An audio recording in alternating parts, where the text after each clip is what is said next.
আমি এই মুহূর্তে যে বাড়ির ছাদে রয়েছি সেই বাড়ির পাশের বাড়িটি, অর্থাৎ এই যে বাড়িটি, এই বাড়িটির এই যে ওয়াল, আমার ভিডিও জার্নালিস্ট দীপঙ্কর কাঞ্জিলাল দেখাচ্ছে, এই যে ইট বেরিয়ে রয়েছে এই ওয়ালের পুরো অংশটা, অর্থাৎ এটা একেবারে টপ ফ্লোর এবং এর নিচের ফ্লোর, এই ফ্লোর দুটোই কিন্তু অবৈধ।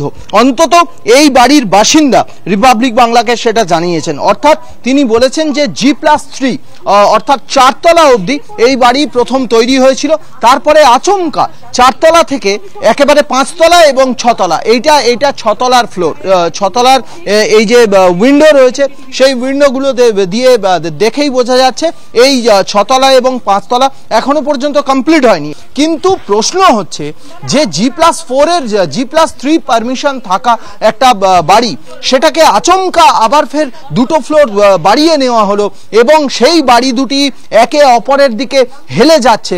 এবং আমি যে বাড়িতে দাঁড়িয়ে রয়েছি, যে বাড়ির ছাদে দাঁড়িয়ে রয়েছি, এই বাড়ির বাসিন্দারা বলছেন এই পুরো জায়গাটা আগে পুকুর ছিল।